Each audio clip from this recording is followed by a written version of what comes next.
आप जैसे लोगों के लिए वो वही है, खाना खाने के बाद कभी भी पानी ना पिएं। ये सबसे जरूरी, सबसे आवश्यक नियम। खाना खाने के बाद कभी भी पानी तुरंत ना पिएं, 1.5 घंटे के बाद पानी पिएं।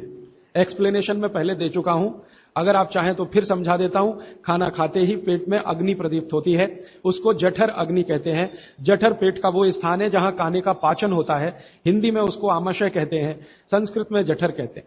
तो जठर स्थान पे अग्नि प्रदीप्त होती है और ये अग्नि 1.5 घंटे तक ही रहती है। तो 1.5 घंटे तक पानी ना पिए तो अग्नि अपना काम अच्छे से करेगी, तो भोजन आपका अच्छे से पचेगा, रस में बदलेगा।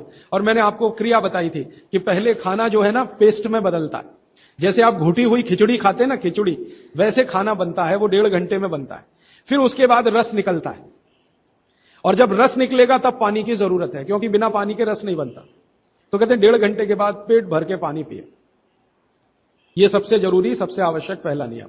दूसरा नियम, पानी कभी भी पिए तो घूट घूट भर के पिए। यह मैं बहुत आवश्यक नियम मानता हूं सबके लिए, आप जैसे लोगों के। आप में से थोड़ा अगर किसी को भी धीरज हो, धैर्य अपने जीवन में, तो आप ये चालू कर दीजिए, पानी घूट घूट घूट, जितना कम से कम 1 घूट में पानी पी सके उतना, और मुंह में घुमा घुमा के ऐसे ऐसे कर कर। आप 6 महीने बाद देखना, 6 महीने बाद आपके शरीर की पूरी बायोकेमिस्ट्री बदल जाएगी। सबसे पहली चीज जो आप महसूस करेंगे, आप कहेंगे मैं पहले से ज्यादा फ्रेश हूं, आप कहेंगे मैं पहले से ज्यादा हल्का हो गया, माने वजन कम हो गया। आप कहेंगे पहले से अच्छी नींद आ रही है, आप कहेंगे पहले से अच्छा खाना हजम हो रहा है, आप कहेंगे पहले से ज्यादा मेरे दर्द कम हो गए, जो घुटनों का, कमर का, कंधे का, जगह जगह। आप कहेंगे चक्कर आना बंद हो गए, आप कहेंगे सुबह सुबह उठकर सिर का दर्द कम हो गया। ऐसी 85 बातें आप खुद कहेंगे 6 महीने के बाद। आप करिए इसको। मैंने तो कई लोगों को बताया साल साल भर से कर रहे हैं, 1.5 साल से कर रहे हैं। मैंने आपको एक उदाहरण दिया था, हमारा एक सहयोगी है कल बेंगलोर में, 140 किलो का था, 1 सवा साल से घूट घूट पानी पी रहा है, अभी 70 किलो का है। कोई आसन नहीं करता, कोई प्राणायाम नहीं करता, जिम में नहीं जाता, कोई एक्सरसाइज नहीं करता, क्योंकि उसको फुर्सत भी नहीं है, आईटी कंपनी में काम करता है।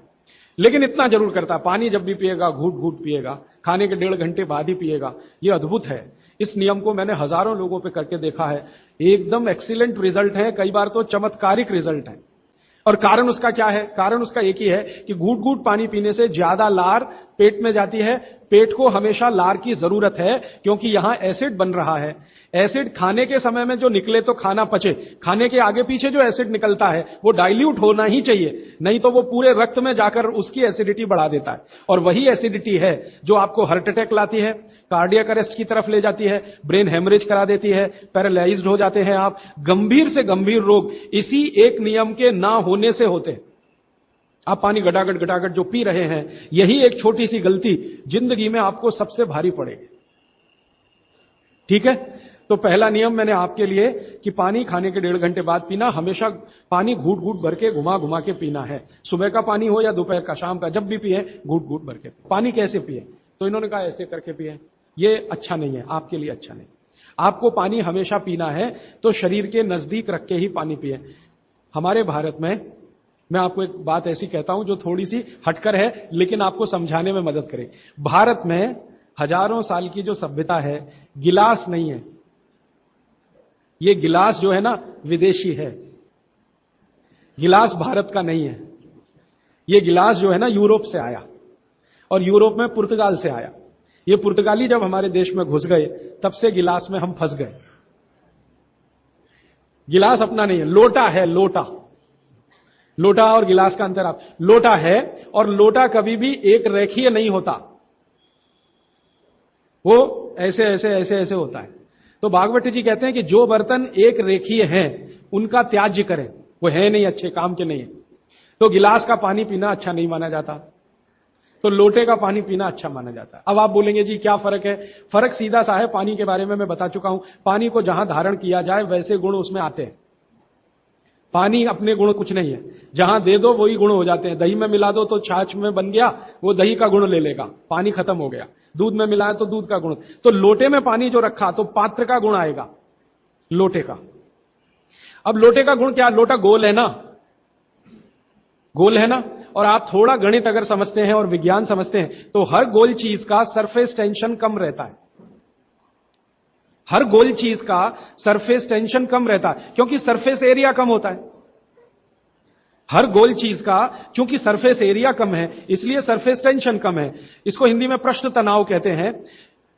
हर गोल चीज का सरफेस एरिया कम है तो सरफेस टेंशन कम है, और सरफेस टेंशन कम है तो जो पानी उसमें है उसका भी सरफेस टेंशन कम है। तो कम सरफेस टेंशन का पानी ही आपके लिए सबसे ज्यादा उपयोगी है। अगर सरफेस टेंशन बढ़ा हुआ पानी आप पिएंगे तो बहुत तकलीफ करने वाला है। सरफेस टेंशन बढ़ी हुई कोई भी चीज आप खाएंगे तो तकलीफ करने वाली है, क्योंकि उसमें शरीर को तकलीफ देने वाला एक्स्ट्रा प्रेशर आता है। तो गिलास का पानी और लोटे के पानी में जमीन आसमान का अंतर। इसी तरह से कुएं का पानी, कुआं गोल है ना, सबसे अच्छा। ये सारे साधु संत कुएं का ही पानी पीते हैं, आप जानते हैं। ना मिले तो बिहार कर जाते, जहां कुआं मिलेगा वहां पिएंगे। देखा ना आपने साधु संत, वो कुएं का पानी उनके लिए सर्वश्रेष्ठ है, क्योंकि कुआं गोल है, कुएं की सरकमफरेंस कम है और सरफेस एरिया कम है, इसलिए सरफेस टेंशन कम है। और सरफेस टेंशन कम होने से क्या होता है, पानी का एक गुण बहुत लंबे समय तक जीवित रहे। पानी का सबसे बड़ा गुण है सफाई करना। अब आपके लिए वो गुण कैसे काम में आ रहा है वो जरा देखिए। आपकी बड़ी आंत है और छोटी आंत है, आप जानते हैं कि उसमें मेम्ब्रेन है, कचरा उसी में जाके फंसता है, तो इसको निकाल निकाल के बाहर लाना पड़ता है। यह तभी संभव है जब सरफेस टेंशन कम वाला पानी आप पी रहे हैं। तो अगर सरफेस टेंशन बढ़ा हुआ पानी है तो यह कचरा बाहर नहीं निकालेगा।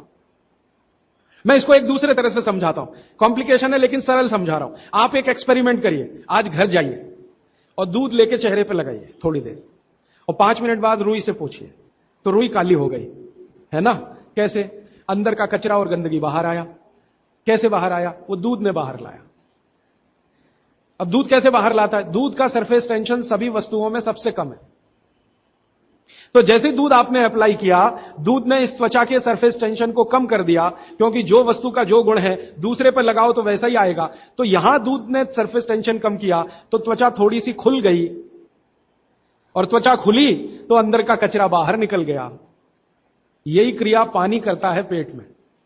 यही सेम, आपने पेट में पानी डाला, बड़ी आंत और छोटी आंत का सरफेस टेंशन इसने कम कर दिया, तो बड़ी आंत और छोटी आंत थोड़ी खुल गई, और खुली तो सारा कचरा उसमें से बाहर आ गया। और हाई सरफेस टेंशन का पानी पिए, ज्यादा सरफेस टेंशन का, तो आंतें सिकुड़ेंगी, क्योंकि तनाव बढ़ेगा।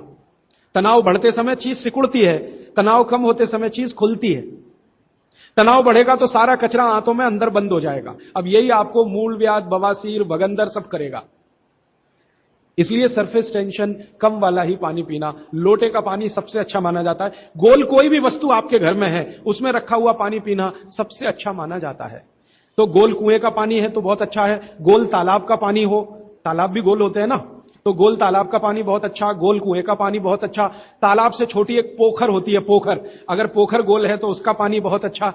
नदी के पानी की तुलना में हमेशा कुएं का पानी अच्छा, क्योंकि नदी में गोल कुछ भी नहीं है, वो लंबी है, तो वहां का पानी हमेशा हाई सरफेस टेंशन वाला है। और नदी से ज्यादा खराब समुद्र का, और सबसे अच्छा पानी लोटे का। लोटे जैसी कोई भी गोल चीज है तो अच्छा। अब आप इसको प्रकृति में भी महसूस करेंगे, बारिश का पानी गोल होकर ही नीचे आता है, माने बूंदें सब गोल हैं, क्योंकि उनका सरफेस टेंशन हमेशा कम है। तो ये विश्लेषण लंबा चला जाएगा, लेकिन मैंने यहां जो आपको याद दिला दिया वो ये कि पानी पी रहे हैं तो गिलास में ना, ज्यादा अच्छा है लोटे में पिए। तो लोटे वापस लाएं घर में, लोटे ही निकल गए, अब गिलास घुस गए, और लोटे निकले ना तो लाखों कारीगरों की जिंदगी खत्म हो गई जो लोटे बनाते थे। खत्म हो गए कि नहीं? कसेरे खत्म हो गए। गांव गांव में कसेरा शब्द समझते हैं? वो ठोक पीट के लोटा बनाने वाले आदमी को कसेरा कहते हैं। वो पीतल के लोटे बनाते थे, कांसे के लोटे बनाते थे, सब मर गए बेचारे हमारे गिलास के चक्कर में। तो भागवती जी को अगर मानना है तो लोटा लाएं, गिलास थोड़े कम करें, पानी लोटे का बहुत अच्छा। आगे बढ़ें। पानी कभी भी खड़े होकर ना पिए, ये मैंने पहले बता दिया है, फिर रिपीट कर रहा हूं, हमेशा बैठ के पिए। फिर उसके आगे का एक सूत्र है कि ठंडा पानी कभी ना पिए। और इस ठंडे पानी का ये यहां पर भी एक विश्लेषण में नया दे दूं आपको कि हर ठंडे पानी का सरफेस टेंशन बढ़ा हुआ होता है। हर ठंडे पानी का सरफेस टेंशन बढ़ा हुआ होता है, और हर गुनगुने पानी का सरफेस टेंशन कम होता है। और कम सरफेस टेंशन का ही पानी आपको पीना है, इसलिए ठंडा पानी ना पिए। एक विश्लेषण में पहले दे चुका हूं कि पानी जैसे ही आप ठंडा पिएंगे उसका गुण है कि वो हर चीज को ठंडा करे। तो पेट को ठंडा करने की वो कोशिश करेगा। पेट ठंडा हुआ तो सारे ऑर्गन्स ठंडे हो सकते हैं और आप मर सकते हैं। तो पानी को पेट गर्म करेगा, फिर आप ये जान लीजिए, और पेट पानी को गर्म करेगा तो अतिरिक्त ऊर्जा लगेगी उसको, और वो ब्लड में से ही आएगी, तो सारा ब्लड पेट की तरफ दौड़ेगा। और बार बार आप ठंडा पानी पी रहे हैं दिन में 8-10 बार, तो हर बार ब्लड को पेट में भागना ही पड़ेगा। तो ब्रेन को ब्लड कम होगा, हार्ट को ब्लड कम होगा, ऑर्गन्स को ब्लड कम होगा, तो वो कमजोरी आने ही वाली है और हार्ट अटैक आ सकता है, ब्रेन हेमरेज हो सकता है। क्योंकि कोई भी ऑर्गन को ब्लड कभी भी कम नहीं पड़ना चाहिए, तभी आप दुरुस्त रहने वाले। इसलिए ठंडा पानी गलती से भी ना पिए। तो हमेशा कैसा पानी पिए? गुनगुना पिए। एक समय के लिए भागवत जी ने कहा है कि जब बहुत तेज गर्मी पड़ती हो, आपके यहां तो पड़ती है, मार्च, अप्रैल, मई, जून, तो वो कहते हैं कि मिट्टी के घड़े का पानी पिए।